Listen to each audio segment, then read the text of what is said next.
যারা দেশ থেকে গণ অভ্যুত্থানের মাধ্যমে যাদের উত্থান পতন হয়েছে তারা কখনোই রাজনীতিতে ফিরে আসতে পারেনি। সেই জায়গা থেকে আমরা 100% নিশ্চিত বলতে পারি শেখ হাসিনা বাংলাদেশের রাজনীতি আর কখনোই ফিরে আসবে না।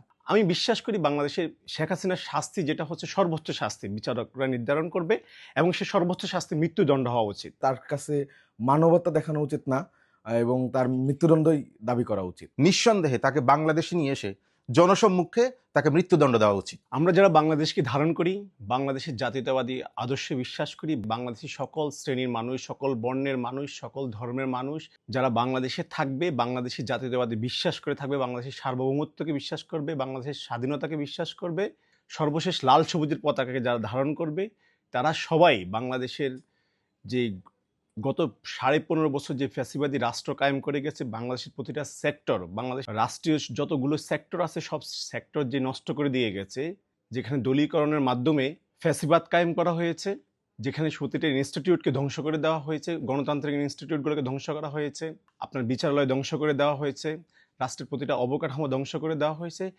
সে মানুষ আমরা যারা বাংলাদেশকে ধারণ করি, বাংলাদেশকে বিশ্বাস করি, বাংলাদেশের জাতীয়তাবাদকে বিশ্বাস করি, আমরা চাই বাংলাদেশ গভর্নমেন্ট শেখ হাসিনার সর্বোচ্চ শাস্তি নিশ্চিত করবে এবং আমরা চাই আমাদের প্রতিবেশী রাষ্ট্র হিসাবে তাদের সাথে আমাদের বন্ধুসুলভ আচরণ থাকুক। আমাদের বন্ধুত্বের খাতিরে তারা যেন আমাদের জনগণের বিরুদ্ধে গিয়ে কিছু না নেয়, জনগণের প্রতিপক্ষ হয়ে না দাঁড়ায়, এবং আমরা চাই তারা শেখ হাসিনাকে, আমাদের যে ফ্যাসিবাদী সরকার ছিল, খুনি সরকার, শেখ হাসিনাকে আমাদের মাঝে ফিরিয়ে দেয়।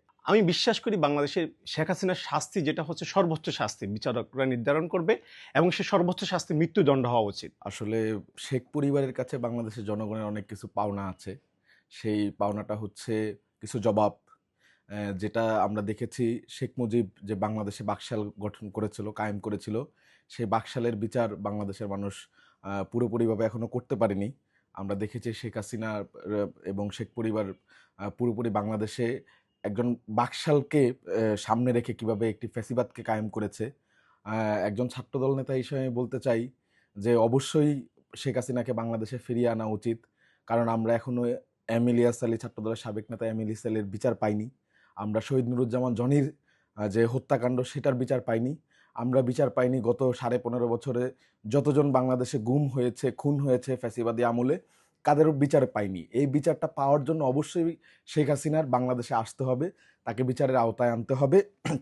এবং ডক্টর ইউনূস যে দাবি করেছে, আসলে দাবি করলে হবে না, ডিপ্লোম্যাটিক যে সিদ্ধান্তগুলো আছে সেগুলো সলভ করে শেখ হাসিনাকে অতি দ্রুত বাংলাদেশে আনা উচিত এবং বিচার করা উচিত।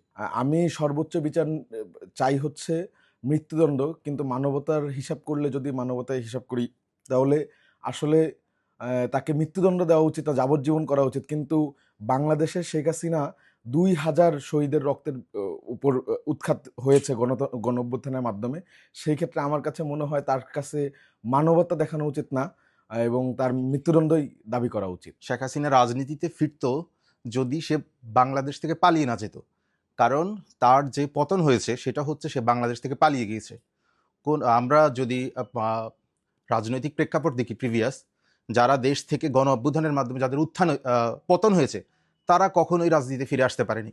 সেই জায়গা থেকে আমরা 100% নিশ্চিত বলতে পারি শেখ হাসিনা বাংলাদেশের রাজনীতি আর কখনোই ফিরে আসবে না। আর যদি তার শাস্তির কথা বলি, নিঃসন্দেহে তাকে বাংলাদেশে নিয়ে এসে জনসম্মুখে তাকে মৃত্যুদণ্ড দেওয়া উচিত।